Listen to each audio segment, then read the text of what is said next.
6:59. Got a couple of minutes till we get started here. We usually get rolling right about 7:02, so bear with me for a couple of minutes.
Kristen, seems like it's been hours since I've talked to you.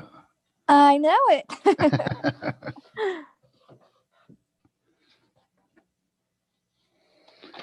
Actually made it down to Folly for brunch at the Lost Dog Cafe today. Had to stop there and do a little Christmas shopping. So, That sounds nice. and there's one of the little art markets that they always have at the washout parking lot throughout the holidays. So we strolled through there. Actually found a couple of an artist that made things with clay, and she had some small little holiday themed kind of stuff that would. We have a hang on, let me get it right. Boston fern? No, I don't know. Some little indoor evergreen tree, but it's not little anymore. It's like 5 feet tall. And so we just stick decorations on it. So we have a living tree.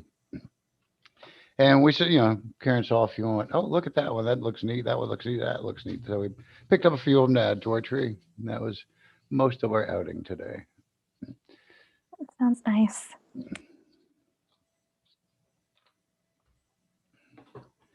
All right. Let's see. Hi, everyone. Hi, Joey. How are you? Hey, Joey. Doing good. I hope all of you are. Well, I know we're as far as here, we're pretty much ready for the holiday. We aren't big celebrators, so we've either done most of our celebrating and seeing family, or where there's not much left to do for us. we have Nice. a, we have some stockings that we drop off to the grandsons, and then we have a couple stockings that we give to the little neighbor girls. Actually, they're not so little anymore. They're probably tween age, that kind of 10, 11, 12, somewhere in there. Um, but get them some little trinkets and candy and stuff like that for the holiday. Anybody doing anything interesting for the holiday? Not really. Nothing. No, nothing exciting. Very low key. Well, I think the CDC would appreciate that anyway. They want everybody to stay home. Uh, keep your gatherings small, stuff like that. Yeah, it's kind of funny because we did eat out at the cafe today, and although they're practicing, social distancing, you still got to kind of wonder how much are you putting yourself and others at risk by being out and about in the community. It's like, and then you kind of throw your hands up and go, got to keep on living anyway. So you try and be cautious and do the right things, but personally, we don't go. I mean, first off, we work from home, so we don't go out a lot anyhow. So when we do get a chance, we do enjoy it. Anyway, we are at 7:04. We're a little bit off here. Uh, I am going to open up my little disclaimer, and I'm going to welcome everybody that's here with me tonight, uh, viewing with us live on our Zoom. If you are watching us live stream on YouTube, I cannot see the comments. If comments are posted on that at the moment, we will respond to them later on. Uh, and also, if you're watching this recorded, welcome to you as well. All right, I did that button. I need. Aha, that button over there.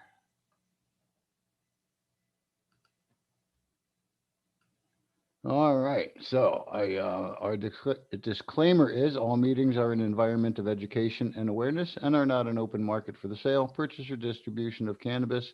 We do not encourage or condone illegal behavior of any kind. And where we kind of left off last week was pretty much talking about the South Carolina Compassionate Care Act, and also the briefly mentioned the Put Patients First Act. And so we'll kind of pick up. Oh, we got Jackie coming in. Excuse me. Jackie boy. And so we will pretty much pick up from where we left off last week, talking about the medical marijuana legislation. What I tried to do this evening is just to categorize the different legislation, group it together, talk about them sort of briefly, um, not get into any one of them in too much detail at the moment, except for as we've done already with the medical. So to kind of recap from last week, we talked about Tom Davis's Senate Bill 150. That's the Senate version of the Compassionate Care Act. And the companion bill to that, the House version of it, H3361. That one was sponsored by Herb Kurzman. I don't know his name offhand. Co-signers on the bills. There's actually 10 of them on Herb Kurzman's and 14 on Davis's.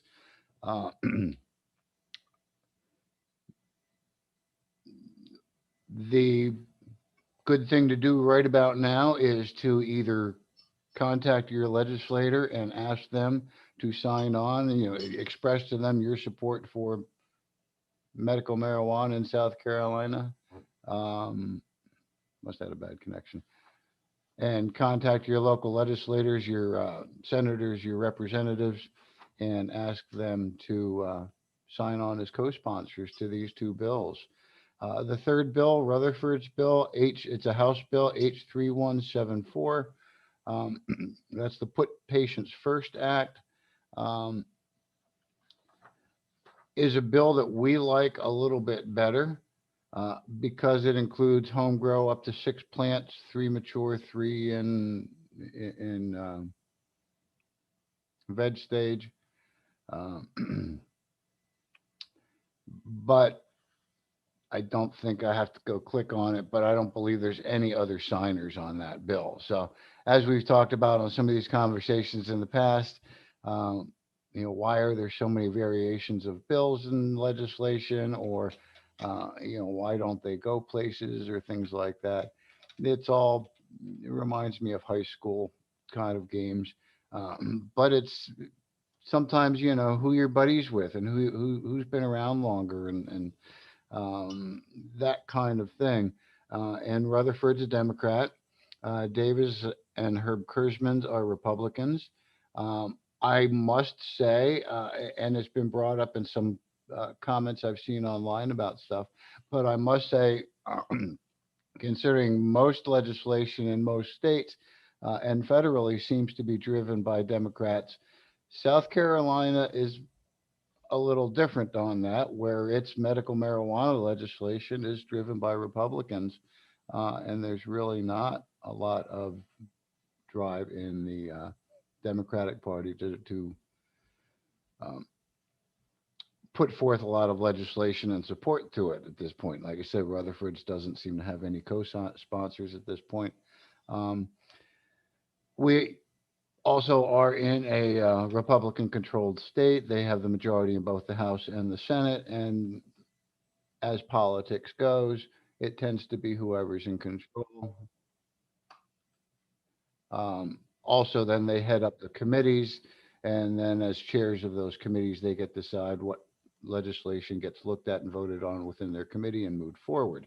Um, and so maybe it's the Democrats are feeling, well, why even bother? It's not going to go anywhere. Um, Either way, um, the real thing here in South Carolina is it is a nonpartisan issue. It is supported by Democrats, by Republicans, by independents. Um, so at this point, the best strategy, in my opinion, is to go ahead and give as much support behind the legislation that we think can be moved forward and actually pass. Um, and as we mentioned last week as well, the difference between the Senate and the House versions of the Compassionate Care Act kind of come down to the Senate version does not allow smoking of cannabis, does not allow the sale of flower at the dispensaries of cannabis, where the House version 3361 by Herb Kurzman does support flower and smokable. Um, so that's the biggest difference. Herb Kirschman's also has slightly more leniency, I believe it is, in qualifying um, conditions. And I don't have it open in front of me, but I think the last time I counted, it was about 12 conditions on the Senate bill and approximately 14-ish on the House version of the Compassionate Care Act. So the thing to do on those bills is to, contact your legislators, your senators, your representatives at the state level, and ask them to either sign on as co-sponsors if they're not already signed on, and if they already signed on as a co-sponsor, thank them for being a co-sponsor and for supporting this legislation. Um, we will be trying to put together some action alerts coming up, but as far as the thank yous, that is not something that our system kind of allows us to um, pick and choose which ones have already co-sponsored versus which ones haven't. Um, so that's one where I will go and grab the link real quick and drop it in the chat. Go to scstatehouse.gov. That is the best place to find your legislators. You type in your address where you're registered to vote at. It will tell you your legislators at both the federal and the state level. And as you click in onto their information, it will give you their contact info. Usually both at in Columbia at the Capitol, and also then in the home district. It'll many times give you their phone numbers, their emails, and their physical addresses. I've been told that actual handwritten letters are like the most effective. Um, I don't generally do the handwritten letters. I should probably start a little more. But anyway, that's my suggestion on the medical marijuana and legislation for the moment. Any questions on that before I move forward? Any inputs or thoughts? All right. The next one I kind of put down as a separate category is marijuana related legislation for veterans. And I'm sorry, Scott. I yes, have a Joey. question. I have a question. Um, Okay. Now, I understand Tom Davis, his bill does not allow for flour, but what about concentrates? And I'm speaking specifically to that concentrates you can dab. Correct. Are those allowable? Yes, it's not smoking. It's Hmm. vaporizing. So there's a Hmm. difference there. Okay. The problem with the smoking, and again, I think we talked about this last week, is it is a switch for law enforcement to be able to smell it in somebody's car and say, "You're smoking marijuana. That's illegal." Hmm. Um, I don't know how many people are smoking versus vaping anymore. I mean, I'm old. I prefer to smoke. It's my understanding. Research shows that PTSD sufferers prefer to smoke. Hmm. Um, but um, and in most states where we've seen smoking banned in the initial medical marijuana legislation, it's usually been put back in. It's been overturned, usually within the first year. Um, South Carolina always seems to move a little slower. So we'll see how that plays out. And that's why, in my opinion, I support between the two versions of the bill. I would say support more the House version. Um, it depends on what moves forward. And Davis's bill's gotten, is going to garner support. They both may. Um, and I think at this point, with the pushback that we all know that we're going to get from law enforcement, um, Davis's bill will have the better chance of passing for that reason. Um, we'll see. That's what happens in these committees where they can add stuff on, tack things on, um, adjust. I am just really thrilled to see that they took away the large tax revenue stream that was going to law enforcement.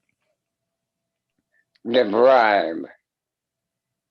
The bribe, the extortion. Yeah, I think it was kind of a bribe. Um, so yeah, I'm glad to see that's been taken out and that's been kind of cleaned up. Of course, we'll be talking more about the medical as we go forward as we get into the new year.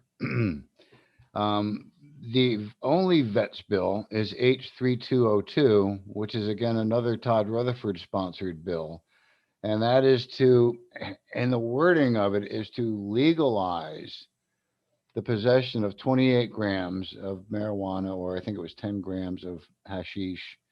Um, it doesn't say decriminalize, it says legalize, um, by a veteran with an honorable discharge, and I can't read it any further than that without clicking on it.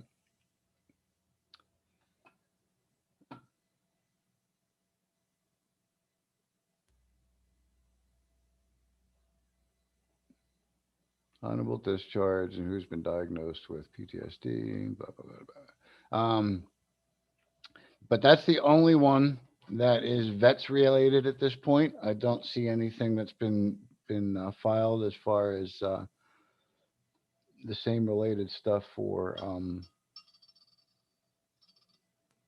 by any Republicans. So we don't know if this will go anywhere. What I didn't look closely at, and I should a little bit more, is the next three. There's three bills to decriminalize. One of them that just popped up since last week. Um, The first one that was up was a Senate Bill 335. That was sponsored by McLeod. I'm not sure who McLeod is.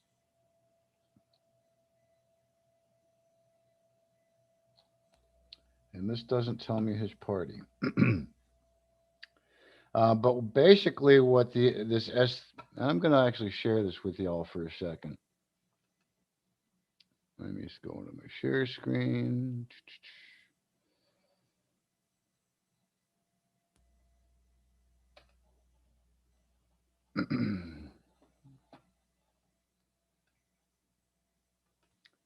There we go. What this talks about is actually removing marijuana from Schedule 1 of the Controlled Substances Act of the South Carolina 1976 code. So that's not federal Controlled Substances Act. It is a state level Controlled Substances uh, list, I guess. It doesn't say act.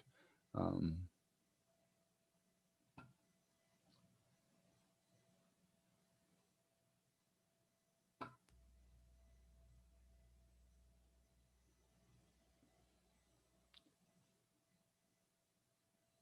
and that does not talk quantities at all. It doesn't like say so many grams this or that. It also then amends the code relating to penalties and for the possession of large amounts. Um,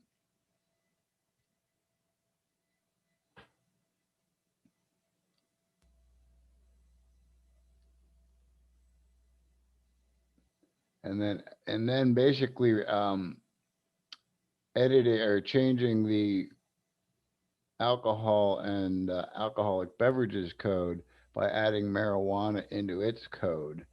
Uh, anyway, that one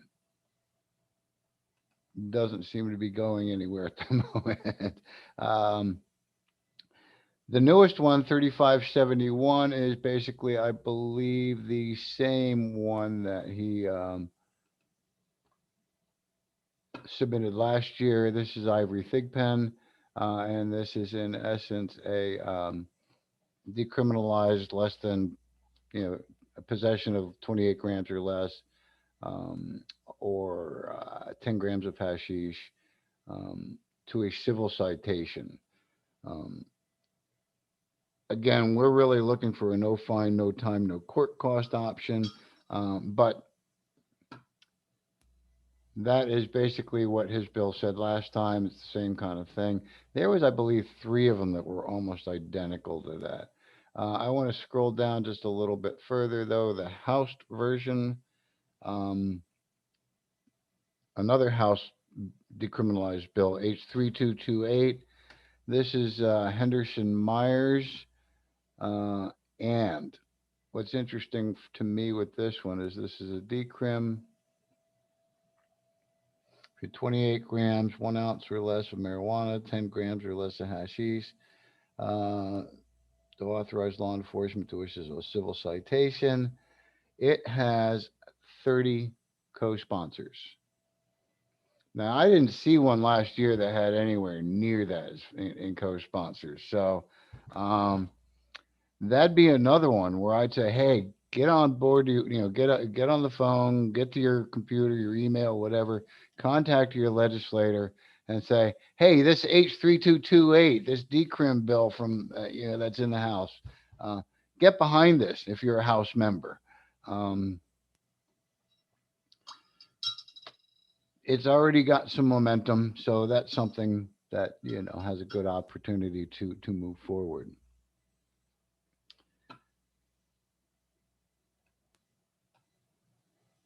And those are the three decriminalized bills at this point. Any questions on those? Or suggestions or thought on decrim at the state level? Why were you for that particular one?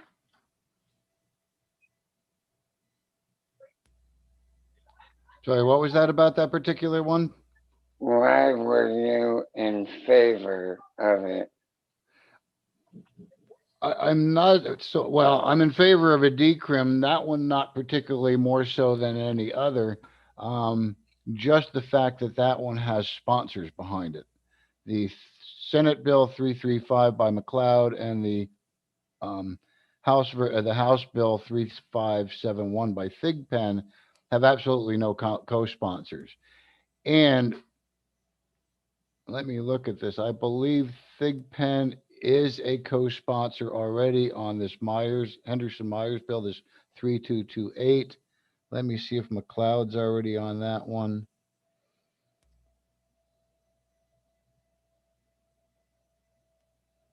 He is not.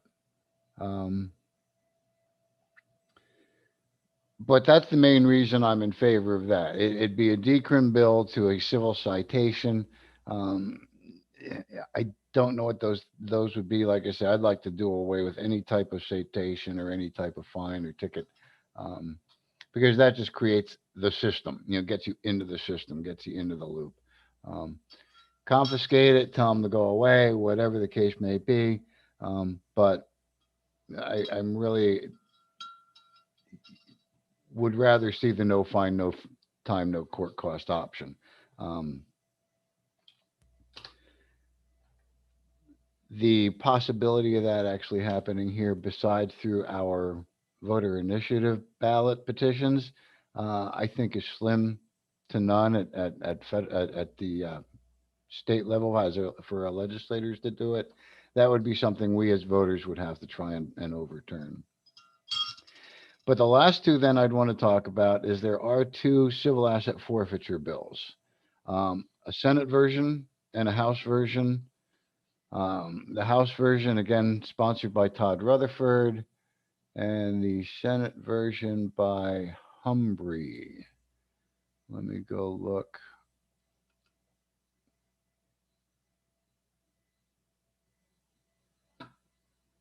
No co-sponsors on the Senate version. And one on three on the House version, H3300. Uh, those would also, when contacting legislators, would be bills that we'd want to have them support, co-sponsor. Um, and Because they all tie together, and they're all really part of the Controlled Substances Act enforcement that's come since the 70s. Um, and So, especially the decrim, that's where you'll hear me a lot of times talk. Yes, we need medical marijuana. There's people that definitely need medical marijuana, but there's also people that may never qualify. I mean, it's uh, for the most part, medical marijuana programs are for white people with money, um, and it's not equitably accessed and in most cases accessed and distributed. Um, and that's where I think we really need to sort of emphasize the decriminalization as well. Those bills, especially this H3228 by Henderson Myers, I got to look who this person is. We'll get some action alerts together on that. Um, and then these forfeiture bills to see if maybe we can give them a little bit of traction. Um, I don't know what to say about the vet related bill. It's got, like I say, it's got no supporters besides the sponsor, Todd Rutherford. Um, I'm curious as to why it says legalization. I'd like to talk to him about that. I think I might try and reach out after the holiday. Um, but anyway, that's kind of a recap of the 11 bills that are out there at the state level. And what they kind of do. I haven't seen anything really outside of that realm except for that one stray um, Senate Bill 51, S51. I still haven't figured out what that what that attaches to, so I do apologize for that. Um,